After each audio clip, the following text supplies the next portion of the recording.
몇 주간 치유를 주제로 말씀을 나누겠습니다. 여러분 말씀을 들을 때에 하나님의 은혜로 우리의 영과 혼과 육이 강건해지고 새로워지고 하나님께 영광 돌리시기를 주의 이름으로 축복합니다. 현대의학이 참 많이 발달했잖아요. 그래서 의사들이 나와서 이렇게 하면 병을 고칩니다 하는 그런 프로그램들이 참 많죠. 얼마나 많아요. 의사들이 이렇게 하세요. 몸신이라고 하는 사람들이 나오고 막 그래요. 그런데 사실 수많은 질병 가운데에 의사가 고칠 수 있는 질병은 불과 10에서 20% 정도, 그거밖에 안 된다는 거. 심지어는요, 의사가요, 다른 사람의 병은 고치는데 자기 몸은 잘 못 고치는, 자기 병은 못 보는 사람도 있어요.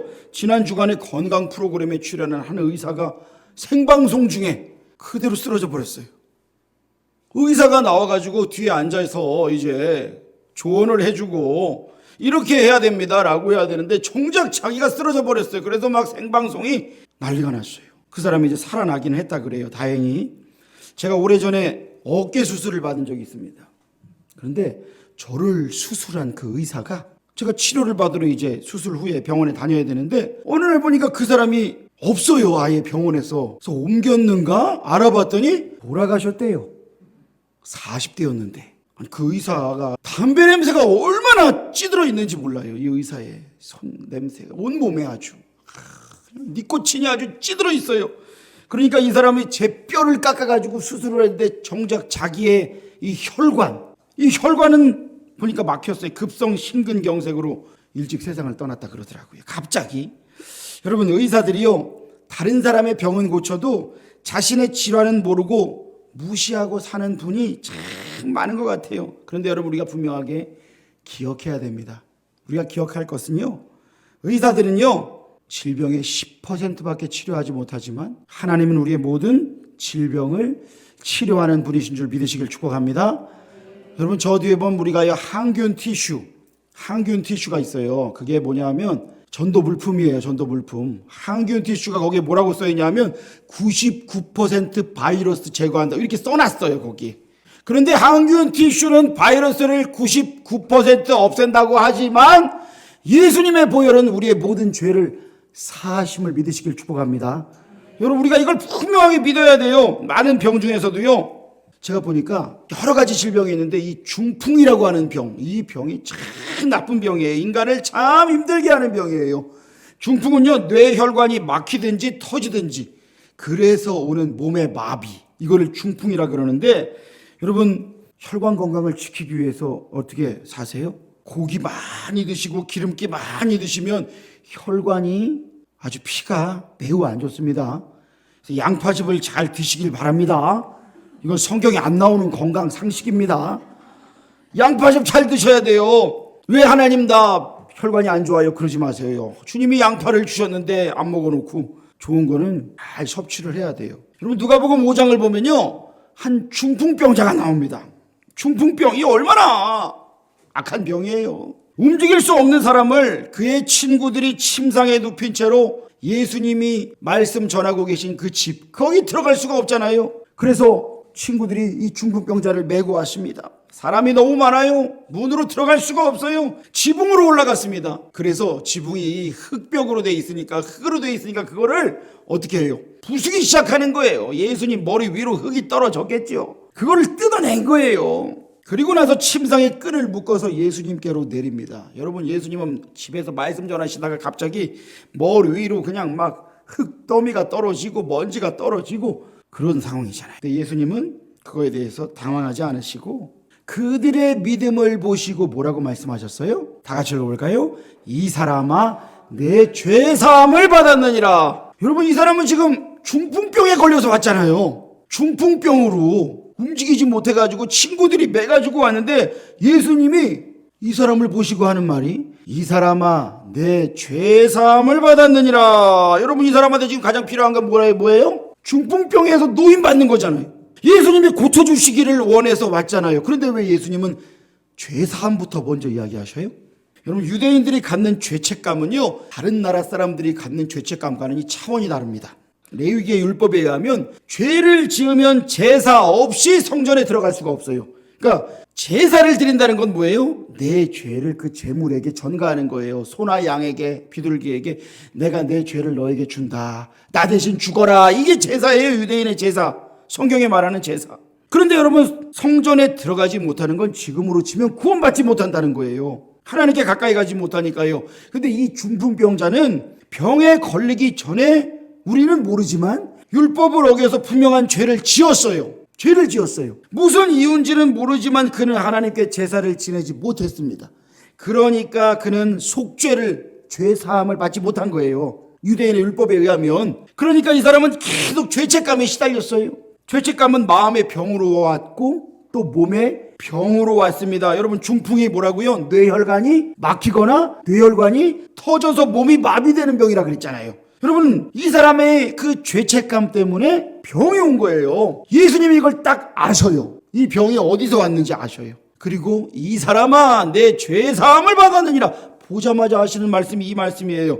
여러분, 우리는요, 좋은 죄책감과 거짓 죄책감을 분별할 수 있어야 합니다. 좋은 죄책감이 있어요, 여러분. 좋은 죄책감이 뭐예요? 여러분, 어떤 사람들은 죄책감은 나쁜 겁니다 그러는데 아닙니다.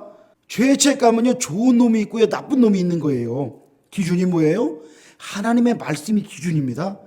좋은 죄책감은 뭐냐면 우리를 회개하게 만드는 거예요. 하나님께로 돌아가게 만드는 거예요. 하나님의 사랑을 믿고 다시 일어나게 하는 거예요. 여러분, 이 죄책감은 좋은 거예요. 죄에 대해서 민감한 거거든요. 그런데 죄책감이 없는 사람이 있어요. 죄책감이 없는 건 뭐예요? 영혼에 문둥병이 걸린 것과 같은 거예요, 여러분. 문둥병이 뭡니까? 우리의 몸이 위기에 놓였는데 통증을 못 느끼는 병. 그게 문둥병입니다. 문둥병 걸린 분들 요즘에는 나병이라 그러고 한센시병이라 그래요. 이제 막 말을 막 순화시켰어. 너무 순화시켰어. 근데 문둥병, 저는 이 문둥병이요, 맞는 것 같아요. 왜? 그 병은 참 무서운 병이구나. 이렇게 딱 느껴야 돼. 아픔을 모르니까 어떻게 해요? 간지럽다고 느껴지니까 막 끓는데 피가 나도 긁고 귀가 떨어져도 막 긁고 코가 떨어지고요. 온 몸에서 여러분 진물이 나고 피가 나고 떨어져 나가고 휘는데도 아픔을 모르는 병이, 이 병이 문둥병인 거예요. 통증도 없고 감각도 없어요. 뜨거운 것도 못 느껴. 차가운 것도 못 느껴요. 온몸이 썩어가게 만드는 병이잖아요. 그런데 여러분, 죄를 지으면서도 뻔뻔하고 남을 미워하면서도 양심의 가책을 느끼지 못하고 거짓되게 살면서도 아파하지 않고 하나님 앞에서도 당당한 것, 이게 뭐예요? 죄책감이 없는 거예요. 양심의 문둥병이 걸린 거예요. 이렇게 계속 살다가는 마귀의 종로로 타고 결국은 뭐예요? 지옥으로 향하는 불쌍한 영혼이 되는 겁니다. 그런데 여러분, 여러분 죄책감이 그래서 참 중요한 거예요. 죄책감이 있다 그런 건 하나님 말씀 앞에서 내가 선다는 거예요. 그런데 여러분, 나쁜 죄책감이 있다 그랬죠? 나쁜 죄책감은 뭐예요? 때로는 세상이 주는 기대나 어떤 부모님의 기대에 미치지 못했을 때 그들이 하는 이야기, 너가 멍청하다, 너가 잘못됐다, 너가 문제다, 너는 바보다, 너는 무능력하다, 이런 나쁜 이야기, 그 이야기를 듣고 계속해서 쌓여서 자괴감과 죄책감 속에 빠져서 사는 것, 이거 여러분 나쁜 죄책감이에요. 하나님의 말씀이 기준이 돼야 되는데 세상의 소리가 기준이 돼가지고 그 소리 때문에 자꾸 나를 괴롭히는 거, 그거 나쁜 죄책감입니다. 또는 여러분, 이게 있어요. 하나님의 용서를 믿지 못하고 계속 죄를 쌓아놓고 회개하지 않아서 드는 정죄감, 여러분 이것도 나쁜 죄책감이에요. 하나님을 믿어야 되는데 나 같은 게 어떻게 교회를 나가, 나 같은 게 어떻게 하나님을 만나, 나 같은 게 어떻게 용서를 받아, 이러면서 자기가 자신을 용서하지 못해요. 하나님도 나를 용서하지 못할 거라고 생각해요. 그래서 계속 마음의 장롱에 이 죄책감을 쌓아놓고 그러면서 자기를 정죄하고 있어요. 이게 뭐예요? 마귀의 종로로 타는 거예요. 이것 또한 여러분, 이게 나쁜 죄책감입니다. 여러분, 이런 나쁜 죄책감은요, 뇌의 병을 가져다 줘요. 마음과 생각이 온통 여기에 쏠려 있으니까요. 그래서 예수님은요, 이 중풍병자를 처음에 보시고 이 사람아, 내 죄사함을 받았느니라, 이 말씀부터 선포하신 거예요. 이 사람의 죄 때문에 중풍병이 왔구나. 예수님은 이걸 아셨기 때문에 그래요. 여러분, 오해하시면 안 됩니다. 모든 중풍병자들이 죄 때문에 병 걸리는 거 그거 아니에요. 그런데 이 병자의 경우는 그랬다 이거예요. 마음에 있었구나. 예수님은 그의 마음을 먼저 풀어주셔요. 용서해 주시는 거예요.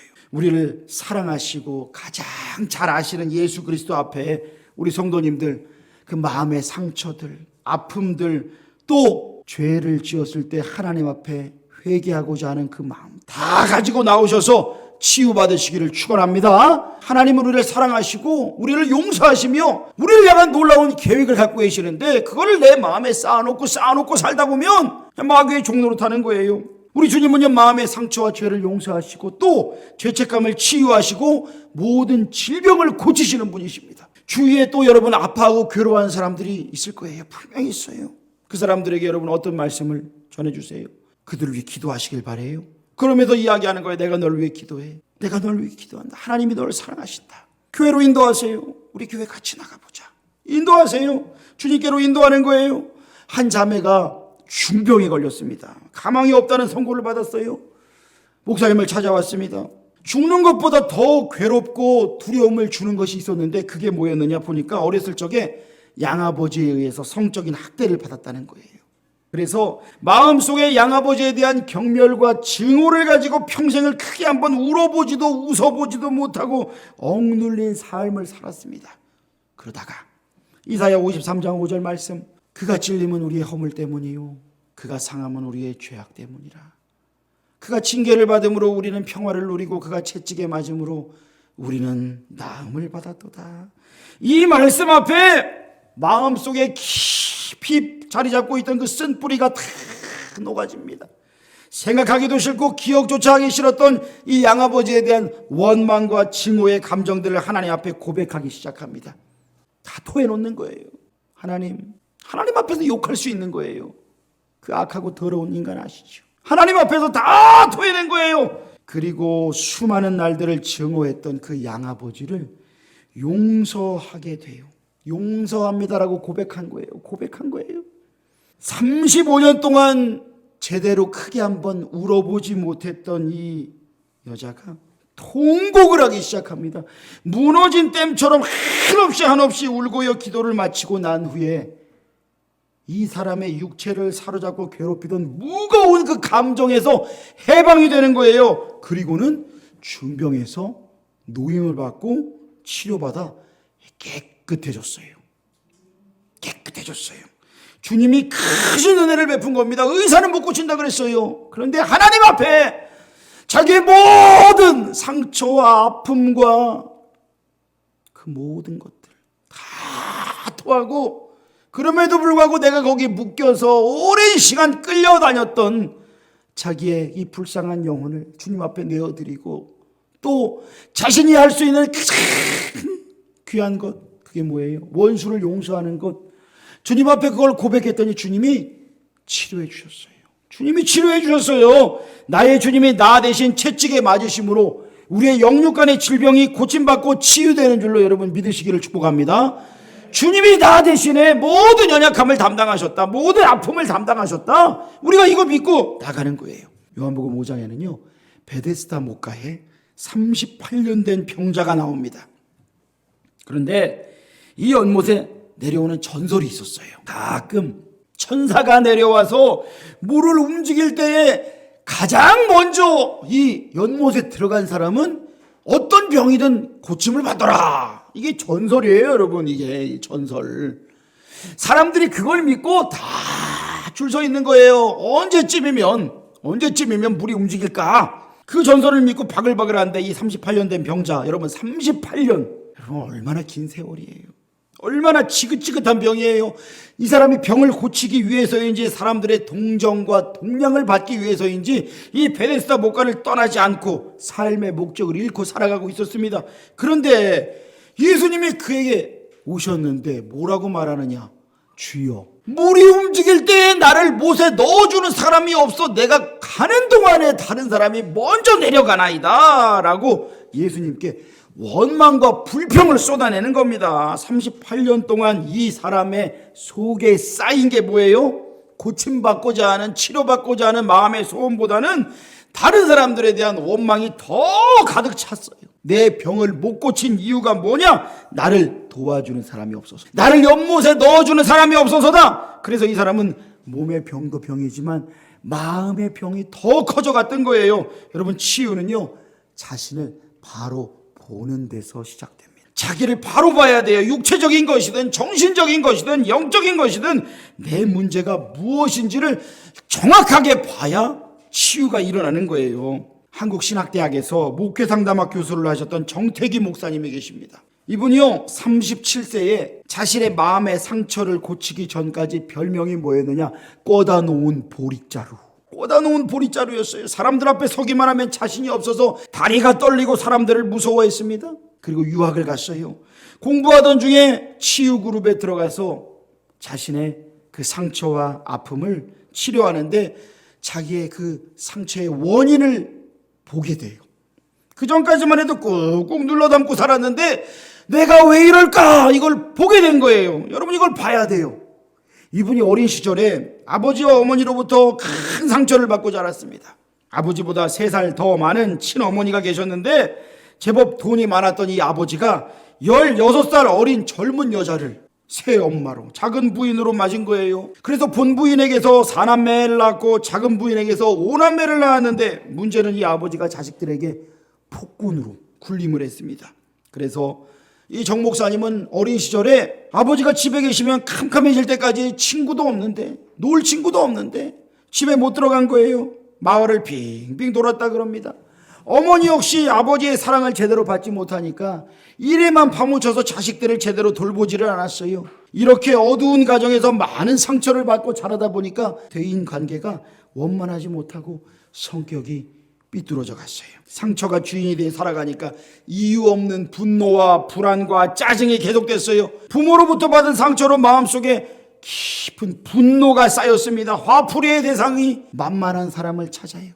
그 집에 일하러 오는 아주머니의 아들이 있었다 그래요. 그런데 그 아들을 보고 이유 없이 못 살게 굴었답니다. 부모님께 분풀이는 못하고 그 대신에 힘없는 꼬맹이 애를 이유 없이 못 살게 굴었대요. 이 사람이 한 얘기가 자기 속이 막 분노로 들끓어오를 때는 이 꼬마 아이를 빈 항아리에다가 집어넣고 뚜껑을 닫아서 그 속에서 막 울고 소리 지르는 그 모습을 즐겼다는 거예요. 두 번째는요, 자기 집에서 키우던 얼룩소, 이게 화풀이 대상이었대요. 형이 맡은 소는 살이 잘 찌는데 이 목사님이 기른 소는 바짝바짝 말라가고 고삐만 잡으면 안절부절을 못했답니다. 왜? 이 목사님이 하도 두드려 패니까, 화풀이를 하니까 이 분노를 마음 깊은 곳에 품고 치유받지 못했을 때에 주변 사람들이 힘든 거예요. 대인관계는 물론이고 부부관계도 마찬가지죠.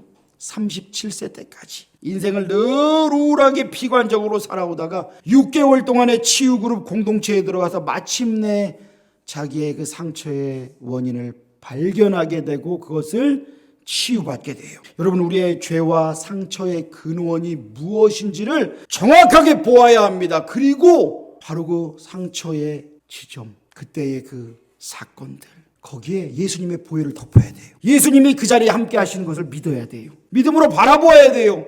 예수님이 나를 안고 그 자리에 함께 하시고 눈물을 흘리셨다는 것을 믿음으로 바라보아야 돼요. 계속 그렇게 기도해야 돼요. 그때에 하나님께서 치료하십니다. 하나님이 고치시는 거예요. 하나님은요, 38년 된 병자가 말하는 원망과 불평, 거기에 주목하지 않으셨습니다. 그의 어그러진 마음과 육신에 주목하셨습니다. 그래서 예수님은 뭐라고 말씀하셔요? 다 같이 읽어봅시다. 시작. 일어나 내 자리를 들고 걸어가라. 여러분, 38년 동안 못 일어난 사람이에요. 그런데 예수님은요, 일어나, 딴 핑계 대지 말고 일어나 내 자리를 들고 걸어가라. 38년 동안 그를 지긋지긋하게 괴롭히던 질병에서 그가 해방되었습니다. 그 후에 예수님이 그를 만나서 또 하신 말씀이 뭐예요? 보라, 내가 나았으니 더 심한 것이 생기지 않게 다시는 죄를 범하지 말라. 여러분, 제가 아까도 말씀드렸죠? 모든 질병이 죄 때문에 오는 게 아니라 그랬어요. 그런데 이 사람 또한 죄 때문에 병이 왔다 이거예요. 예수님이 그러신 거예요. 더 심한 것이 생기지 않게 너 다시는 죄를 범하지 말아라. 어떤 사람은 죄 때문에 병이 찾아오는구나. 우리는 이걸 알아야 돼요. 여러분, 이 사람은요, 자기의 그 죄를 감추려고 자기의 그 모든 연약함들, 더러움을 감추려고 그러고 살았어요. 다른 사람 원망하고 불평하면서 너희들 때문에 내가 병을 못 고치는 거야 그러면서 자신을 방어하면서 죄를 감추며 살았어요. 그런데 예수님은요, 더 이상 원망의 자리에 있지 말아라, 일어나 걸어가라. 예수님 그를 일으키셔요. 그리고 다시는 더 심한 것이 생기지 말도록 죄를 짓지 말아라 말씀하셔요. 정확하게 보시는 거예요. 여러분, 예수님은 불꽃 같은 눈으로 우리를 정확하게 보십니다. 세상은 몰라요. 그러나 예수님은 우리를 아세요. 우리의 연약함을 아세요. 감춰져 있는 걸, 모든 걸 아세요. 예수님께 온전히 드리시기를 주의 이름으로 축원합니다. 이사야 53장 5절 말씀이에요. 예수님 오시기 600년 전에 이사야를 통해 예언된 말씀이에요. 예수님께서요, 그가 찔림은 우리의 허물 때문이요, 그가 상함은 우리의 죄악 때문이라. 그가 징계를 받음으로 우리는 평화를 누리고 그가 채찍에 맞음으로 우리는 나음을 받았다. 이사야가 이 말씀을 예수님 오시기 600년 전에 예언을 했을 때 600년 뒤에 예수님이 이 땅에 오시고 십자가에 달려셔서 우리의 모든 연약함을 짊어지고 십자가에서 우리를 대신해 죽으셨잖아요. 여러분, 이 사랑을 믿을 때에, 나를 대신해서 채찍을 당하시고 죽으신 이 귀한 사랑을 믿을 때에 나의 모든 연약함을 드릴 수 있습니다. 나의 모든 죄와 상처와 아픔과 괴로움을 드릴 수 있습니다. 주님 앞에 온전히 맡기시고 드리실 때에 주님이 담당하셨음을 믿으시길 축원합니다. 주님이 담당하셨어요.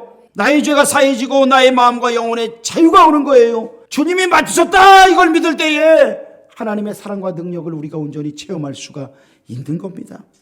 여러분, 이런 글이 있어요. 우리 어머니는 한쪽 눈이 없다. 난 그런 어머니가 싫었다. 너무 밉고 쪽팔리기 때문에. 우리 어머니는 시장에서 조그만 장사를 하셨다. 그냥 나물이나 초나 여러 가지를 닥치는 대로 캐서 파셨다. 난 그런 어머니가 너무 창피했다. 초등학교 어느 날이었다. 운동회 때 엄마가 학교로 오셨다. 나는 너무 창피해서 그만 뛰쳐나왔다. 다음날 학교에 갔을 때 너네 엄마는 한쪽 눈 없는 병신이냐 하고 놀림을 받았다. 놀림거리였던 엄마가 이 세상에서 없어졌으면 좋겠다고 생각했다. 그래서 엄마에게 말했다. 엄마는 왜 한쪽 눈이 없어? 진짜 창피해 죽겠어. 엄마는 아무 말도 하지 않으셨다. 조금 미안하다는 생각은 했지만 하고 싶은 말을 해서인지 속은 후련했다. 엄마가 혼내지 않으셔서 그런지 그렇게 기분 나쁘진 않은가 보다 하고 생각했다. 그날 밤이었다. 잠에서 깨어 물을 마시러 부엌으로 갔다. 엄마가 숨을 죽이며 울고 있었다. 나는 그냥 바라보고 고개를 돌렸다. 아까 한 그 말 때문에 어딘가 미안한 마음이 들었다. 그런데 한쪽 눈으로 눈물을 흘리며 우는 엄마가 너무나 싫었다. 나는 커서 성공을 하겠다고 다짐을 했다. 한쪽 눈 없는 엄마도 싫고 이렇게 가난한 게 너무도 싫었기 때문에 나는 악착같이 공부를 했다. 엄마 곁을 떠나 나는 서울로 올라와 공부해서 당당히 서울대를 합격했다. 결혼했다. 내 집도 생겼다. 아이도 생겼다. 이제 나는 가정을 꾸려 행복하게 산다. 여기서 엄마 생각이 나지 않기 때문에 좋았다. 이 행복이 깊어갈 때쯤이었다. 어느 날 집에 누군가가 찾아왔다. 그건 우리 엄마였다. 여전히 한쪽 눈이 없는 채로 하늘이 무너지는 듯했다. 어린 딸아이는 무서워서 도망갔다. 아내는 누구냐고 물었다. 결혼하기 전 부인에게 거짓말을 했었다. 어머니가 돌아가셨다고. 그래서 나는 모르는 사람이라고 했다. 그리고 누군데 우리 집에 와서 우리 아이 울리냐고 소리를 쳤다. 당장 나가요. 꺼지라고요. 그러자 엄마는 죄송합니다. 제가 집을 잘못 찾아왔나 봐요. 이 말을 하고 묵묵히 눈앞에서 사라졌다. 역시 날 몰라보는구나. 다행이라고 생각했다. 그럼 이대로 영원히 신경 쓰지 말고 살려고 생각했다. 그러자 마음이 한결 가벼워졌다. 어느 날 동청해야 한다는 안내문이 집으로 날아왔다. 그 때문에 회사에 출장을 간다는 핑계를 대고 고향에 내려갔다. 동창회가 끝나고 집으로 향하려는데 궁금한 마음에 엄마 집에 가보았다. 그런데 엄마가 쓰러져 계셨다. 그러나 나는 눈물 한 방울 나지 않았다. 엄마의 손에는 꼬깃꼬깃한 종이가 들려 있었다. 그건 나에게 주려던 편지였다. 사랑하는 내 아들 보아라. 엄마는 이제 살 만큼 산 것 같구나. 그리고 이제 다시는 서울에 가지 않을게. 그런데 네가 가끔씩 찾아와 주면 안 되겠니? 엄마는 네가 너무 보고 싶구나. 엄마는 동창회 때문에 네가 올지도 모른다는 소리를 듣고 너무나 기뻤단다. 하지만 학교에 찾아가지 않기로 했어. 너를 생각했어. 그리고 한쪽 눈이 없어서 정말로 너에게 미안한 마음뿐이다. 어렸을 때 네가 교통사고가 나서 한쪽 눈을 잃었단다. 나는 너를 그냥 볼 수가 없어서 그래서 내 눈을 주었단다. 그 눈으로 엄마 대신 세상을 하나 더 봐주는 네가 너무 기특했단다. 난 너를 한 번도 미워한 적이 없단다. 네가 나에게 가끔씩 짜증냈던 건 나를 사랑해서 그런 거라 엄마는 생각했단다. 아들아, 내 아들아, 애미가 먼저 갔다고 울면 안 된다. 사랑하는 내 아들. 갑자기 알 수 없는 게 내 마음 한쪽을 조여왔다. 어머니가 주신 눈에서 눈물이 흐르고 있었다. 여러분, 이 어머니가 준 사랑을 아들은 몰랐어요. 여러분, 지금도요, 예수 그리스도가 우리를 위해서 십자가에서 죽으시고 우리에게 영생을 선물로 주신 것을 모르고 예수님을 대적하고 살아가는 사람이 참 많지요.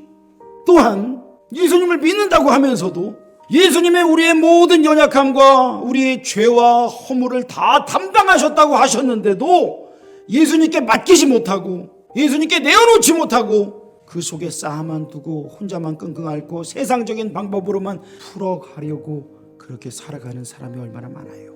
사랑하는 성도 여러분, 우리 주님이 우리의 모든 죄와 허물과 연약함과 질병을, 가난을 다 담당하셨음을 믿으시길 축원합니다. 그 주님 앞에 우리는 다 내어놓는 거예요. 주님 맡아주세요. 주님 맡아주세요. 주님, 오늘도 제가 가져왔어요. 주님 맡아주세요.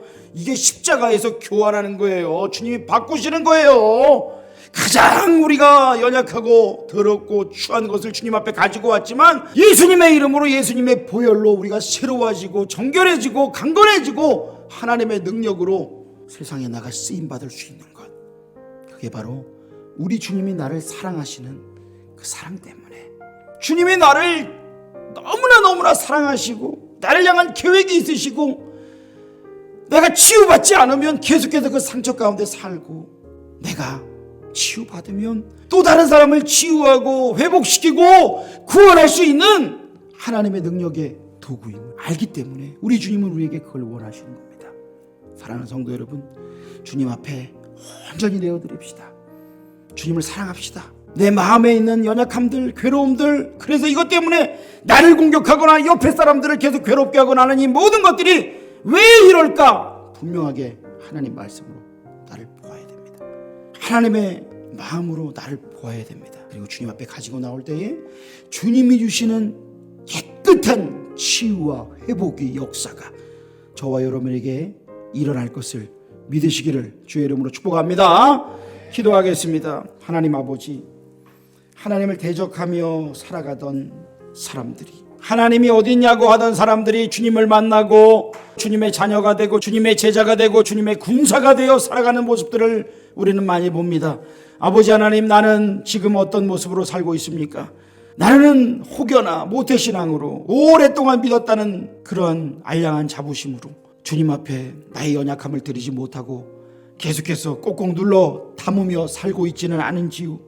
하나님, 우리에게 주시는 죄에 대한 민감함, 말씀 앞에, 성령 앞에 온전히 깨어 있어서 주님이 주시는 죄에 대한 민감함이 우리에게 있게 하여 주시고, 그리하여 하나님 앞에 온전히 회개하고 주님을 기쁘시게 하며 살아가며 온전히 치유받고 회복되어 또 다른 영혼들을 치유하는 상처 입은 치유자들 되게 하여 주시옵소서. 이 사람아, 내 죄사함을 받았느니라 말씀하시는 주님의 음성에 아멘하고 일어나 주님 앞에 더욱더 붙들려 힘있게 쓰임받도록 주여 우리를 붙들어 주시고 사용하여 주시옵소서. 예수님의 이름으로 기도합니다. 아멘.